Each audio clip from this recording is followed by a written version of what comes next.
ang tao, nagkakaroon tayo ng medalyon para proteksyon na hindi tayo magkakasakit. Yan, ang nagdadasal tayo sa Panginoon para tayo ay, kumbaga, humaba pa ang buhay natin at saka yung mahal natin sa buhay ay kaya natin taguyod, papaaralin. Ngayon, sa bayan natin, ang medalyon natin, para tayo, hindi tayo maabuli ng ibang bansa. Kailangan may medalyon tayo, Panginoon at saka kasangga ng ibang bansa. Yun ang pinakahimala na hindi tayo mabuli kasi ang kapitbahay nating bansa, 1 bilyon, tayo ay binubuli at inaangkin ang pagkain karagatan. Kaya dapat tayo may medalyon, yung kasangga natin na a few. Bet Lopez, senador ng bayan, or Bet Lopez, ang tunay na senador ng bayan.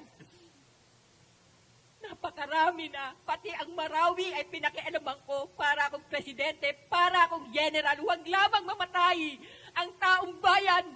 Huwag lang mamatay ang mga pulis at militar sa Marawi na hindi nakita ng presidente, na hindi nakita ng mga senior na general. At kung sino pang konektado sa pulis at militar o NBI man. Lungkot na lungkot ako. Ito ang huling pagkakataon na tumakbo akong senador ng ating bansa. Pero, siguro naman sa pagkakataong ito, ay patatakbuhin ako ang senador ng COMELEC. Tapos sasabihan na si Raulo, hindi pa nga nila napapakinggan yung side ko po, yung karapatan ko. Tsaka sana, kaya senator po, sana makaakyat na ako sa office ng senator din po kasi nasa kanila po lahat yung, sa ngayon po ako wala po akong resources para po may panggastos po sa ano ko. Pero ang alam ko, ako po yung ginagawang resources ng mga mga batas ng mga ginagawa ng mga senators po, kahit kay President Marcos. Tsaka yung mga topic nyo po sa TV, lahat ng channel po, Channel 2, Channel 7, Channel 5, DCRH, lahat po, mga FM, LSFM, Lab Radio po, lahat po sila. Sir, sana, tsaka wala din po kasi akong abogado eh. Gusto ko po may pagtanggol yung sarili ko, makuha ko po yung katotohanan, yung karapatan ko po, yung justisya, lahat. Sana ngayon mapakinggan po nila ako ngayon, maging patas po yung batas kasi lagi pong nagdi-dismiss yun. Taga Quezon City Hall po, piskal, lagi nang di-dismiss po sa mga ipinaglalaban ko po. Sir, sana sa inyo po yung mga ebidensya po. Ma'am, tapos na po yung 2 minutes nyo. The former Representative Harry Roque is may arrest order po ang House sa kanya. Given ma'am na last time he was gloating on your imprisonment, ano pong message niyo po? Ano pong masabi sa kanya? Alam niyo naman siguro kung anong tawag dyan. Hindi ko na lang sasabihin kung anong tawag dyan. Alam niyo naman kung ano yung mga pinagsasabi niya tungkol sa akin. Let's get your reaction on Senator De Lima's statement that you have bartered your reputation and dignity for political gain. As I said, happy anniversary on your first year of detention. May you spend the rest of your life in jail. Good night. Goodbye. And now look at him now. He's on the run. Instead of facing the rule of law, ay binabastos pa niya na hindi siya nagpapakita. Kahit nga dinismiss na yung kanyang writ of amparo. So siguro naman na-realize na niya kung gaano ka mali, yung mga mali na mga nasabi niya tungkol sa akin at saka yung mga ginawa niya sa akin. And I think you should realize that. So really, marunong talaga ang Diyos. Ma'am, one more on my end, sorry. Will you encourage him to hit the arrest order? Of course. Yes, he's a lawyer actually. He's a man of law. He's supposed to be a lawyer. Ako nga, hinarap ko eh. Kahit gawa-gawang mga kaso eh. Hinarap ko yung batas. I respected the rule of law. I went through the whole process even if it was so painful and tedious on my part. So dapat ganun, kung wala kang kasalanan, wala kang tinatago, harapin mo ng buong tapang, hindi yung nagtatapang-tapangan lang siya by means of, sa SOSA, nagla-live feed na lang siya, and then parang iniinsulto pa niya yung ating mga law enforcers. Rainiel?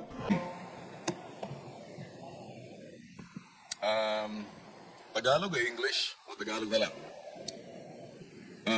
Mas kilala sa pangalan Bitag. Bitag is Ben Tulfo or Ben Bitag Tulfo.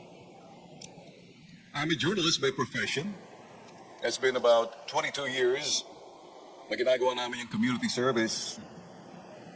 And I'm an executive of BTAG Media Unlimited Incorporated. The trade name is BTAG Multimedia Network. We've been in this kind of business for the last 22 years. So one of the things that we specialize is community service.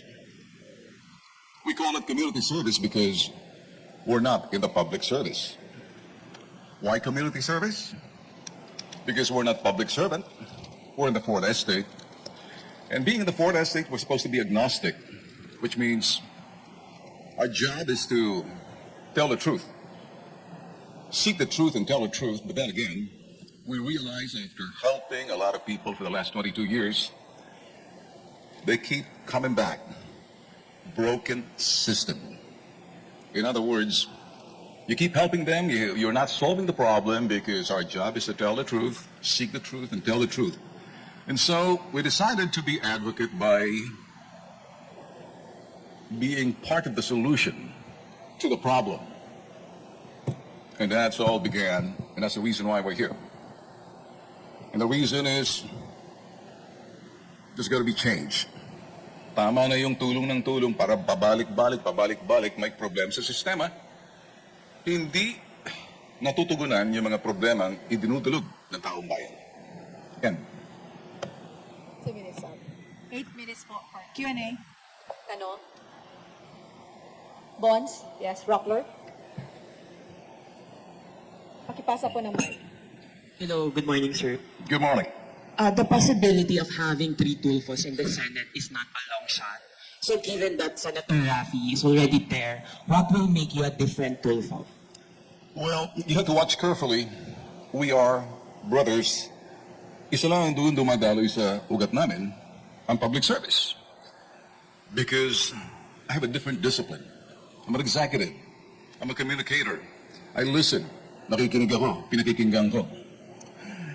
And FYI, we have solved a lot of problems through legislators who came to us and act like partner because we became their case study.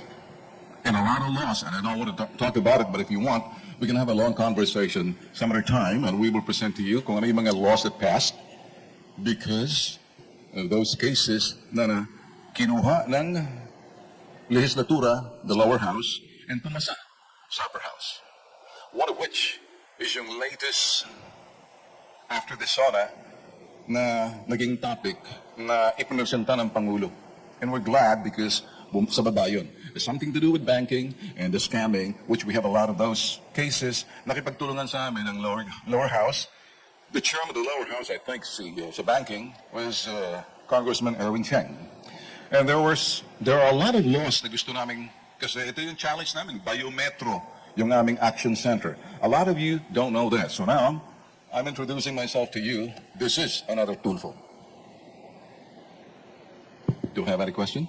Okay, next question, please. John? Inquiry.net. So just to categorically confirm, sir, no, you're running for Senate, sir? Because it was not yet...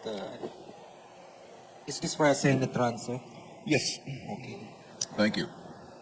Okay, Miss Mayen, Philippine Star. Yes, Sir, Mayan. are you running as independent? And how would you address yung issue of political dynasty in the Senate? Okay. Yes, I'm running as independent. As a matter of fact, there were a lot of invitations. I don't want to, name those parties with due respect. I was invited to join them. I decided and think about it. And then I realized that I think we had a survey that says I'm better off running as independent. That's a data-driven. So I have to follow that. And that's the preference of the people, data-driven survey. So independent. Now, as to the question of dynasty. Yes, we're dynasty in terms of helping people in the media first. We broke the record.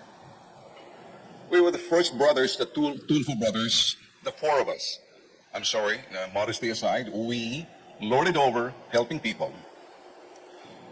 And sabay-sabay, kaming magkakapatid. And you know us, T3. So, is that dynasty? No, it's not. We don't have any district. maybe on the executive level, you can say that, pag nag-gobernador ka or nag-mayor ka, because you have a district. But running for Senate, it's a national office. You cannot have dynasty. It's like saying, kasalanan ba namin kung nagguna na minahal namin ang aming propesyon sa media, na pareho kami ng aming inibig, binigyan ng importansya, parang pamilya ng mga lawyers. Everybody wants to be a lawyer because the daddy was a lawyer or the mom was a lawyer, so everybody called family lawyers. Sometimes a family of doctors, family of, engineers. Because of the influence of a member of the family, we decided to love the profession and respect the profession and value that particular profession. How do you call that a dynasty? It's not our fault. People are supposed to pick. But if you talk about political dynasty, that's another story. Let's put a definition. I think we need to have a longer conversation about it. Some other time, I'll give you definition. I'll be more broad because we have a limited time. Did I answer the question? Okay, thank you, sir. Another question for John.